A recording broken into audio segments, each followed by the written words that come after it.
Amazon के घने जंगलों में राज होता है एनाकोंडा का, वो सांप जो इंसानों को डसता नहीं बल्कि पूरा निगल जाता है। इतनी शांति से आता है और अचानक ही हमला बोलता है कि सामने वाले इंसान या जानवर को संभलने का भी मौका नहीं मिल पाता। तो चलिए चलते हैं अमेज़न के उसी हजारों मील के खतरनाक और दहशतनाक सफर पे, जो शुरू होता है अमेज़न के सरहद से घने जंगलों की ओर, जिस पे एनाकोंडा की स्टोरी लिखी गई है। मूवी के स्टार्टिंग में अमेज़न जंगल के बीचों बीच खड़े जहाज में एक आदमी बार बार कॉल करने की कोशिश कर रहा था, पर उसकी कॉल कनेक्ट नहीं हो पा रही थी। तभी उसके जहाज में हलचल होने लगती है।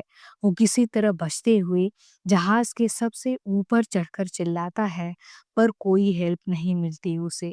तभी सामने वो एक खौफनाक मंजर देखता है और खौफ में वो खुद को ही गोली मार लेता है। सीन शिफ्ट होता है टेरी नाम की लड़की पर, जो फिल्म डायरेक्टर थी और एक डॉक्यूमेंट्री बनाने जा रही थी अमेज़न के घने जंगलों और वहाँ के सिरिसामा आदिवासियों पर। टेरी से मिलने प्रोफेसर केल आते हैं, जो उस डॉक्यूमेंट्री के प्रोड्यूसर हैं।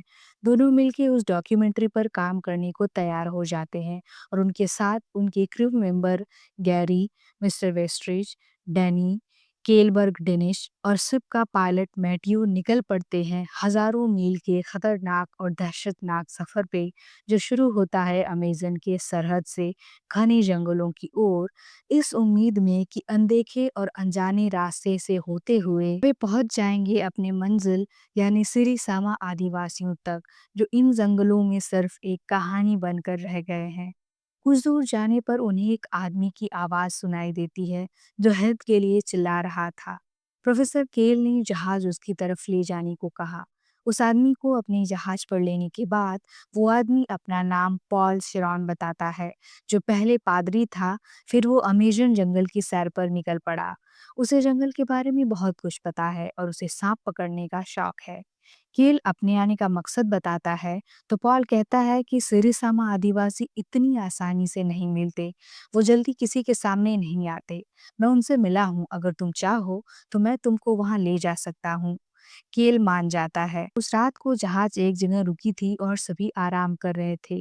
तभी गैरी और डेनिस साउंड रिकॉर्ड करने के मकसद से जहाज से उतरकर जंगल की तरफ जाते हैं। तभी उन पे एक जंगली सुअर ने अटैक कर दिया, पर ऐन मौके पर पॉल सुअर को मार गिराता है और गैरी डेनिस बच जाते हैं। अगले दिन आगे जाने पर उन्हें एक स्टैच्यू दिखता है, जिसमें सांप इंसान को निगलता दिखाया गया था। पॉल बताता है कि ये सिरिसामा के देव हैं।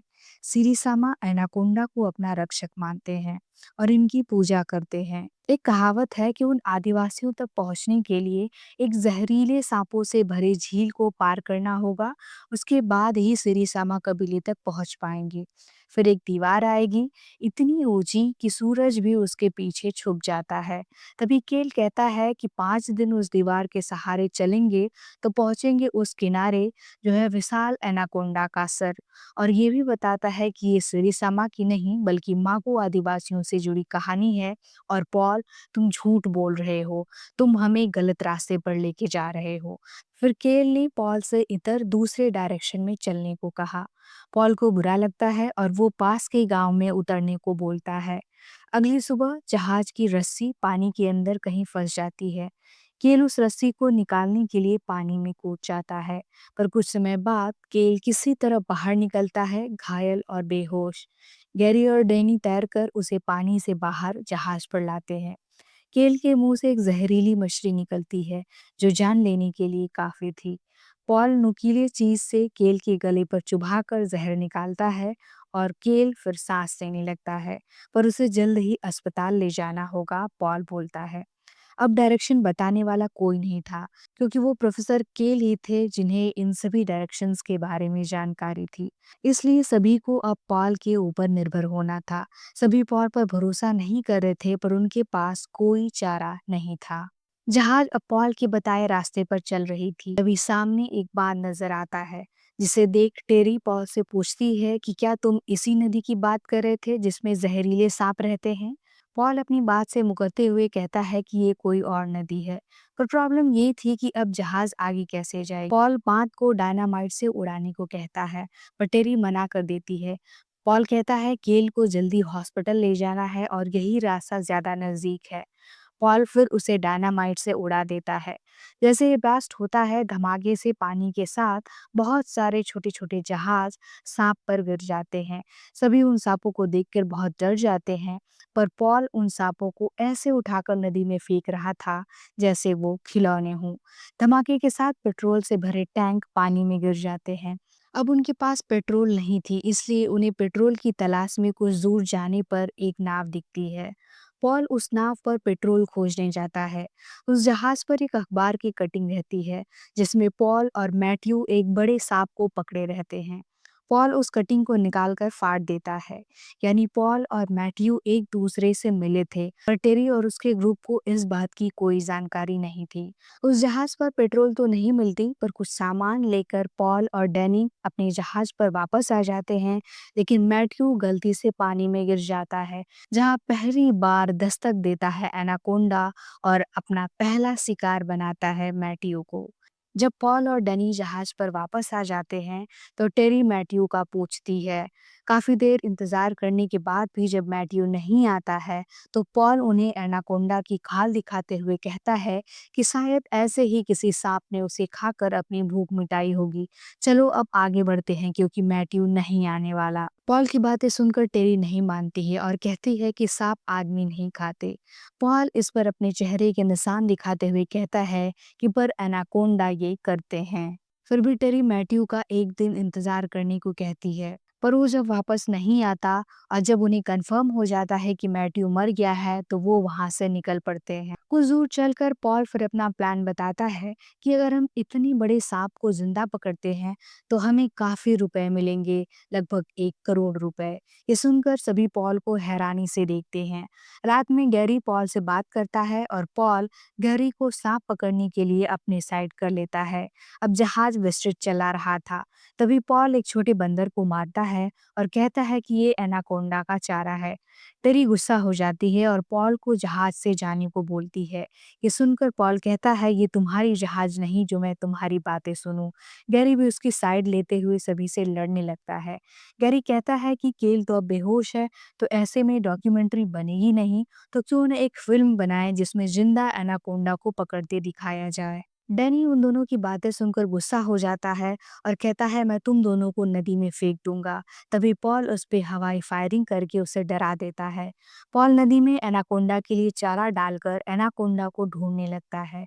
तभी एनाकोंडा का अटैक शुरू हो जाता है और इस बार एनाकोंडा निगलता है गैरी को ही। सभी बचाने की कोशिश करते हैं, पर गैरी नहीं बचता। टेरी और उसका ग्रुप मिलकर प्लान बनाते हैं पॉल को मारने का, जिसमें वो कामयाब होते हैं। पर टेरी उसे पानी में नहीं फेंकती, बल्कि बेहोश करके जहाज पर ही पार देती है। जहाज आगे बढ़ती है, पर कुछ दूर चलकर रुक जाती है, क्योंकि आगे मिट्टी का टीला था।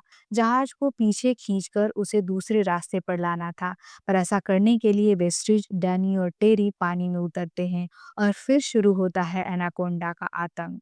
और इस बार जान जाती है वेस्ट्रिज की। उधर जहाज पर डेनिस पॉल को चाकू लेकर मारने आती है, पर पॉल उसे अपने पैर से दबाकर उसे मारकर नदी में फेंक देता है और किसी को पता भी नहीं चलता।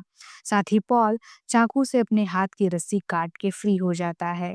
पॉल फिर टेरी और डैनी पर हमला करने लगता है, पर तभी केल को होश आता है, जो पॉल पर पीछे से वार करता है और पॉल बेहोश होकर नदी में गिर जाता है। पॉल पर हमला करने के कुछ ही मिनट बाद केल फिर बेहोश हो जाता है। उसी किसी तरह उठाकर उसके बिस्तर पर ले जाते हैं। फिर जहाज आगे बढ़ती है, जहां उन्हें एक जहाज और दिखती है, जिसमें वो पेट्रोल खोजने जाते हैं। तभी वहां पॉल अचानक पीछे से आकर अटैक कर देता है और दोनों को बांध देता है। डैनी ऊपर देखता है तो उसे वहां एनाकोंडा दिखता है। वो किसी तरह वहां से खिसकते हैं, पर एनाकोंडा उन्हें जकड़ लेता है। तभी पॉल उन तीनों को, यानी टेरी, डैनी और एनाकोंडा को एक जाल में कैद कर लेता है। पर एनाकोंडा उस जाल को तोड़कर पॉल के पीछे पड़ जाता है और उससे निकल जाता है।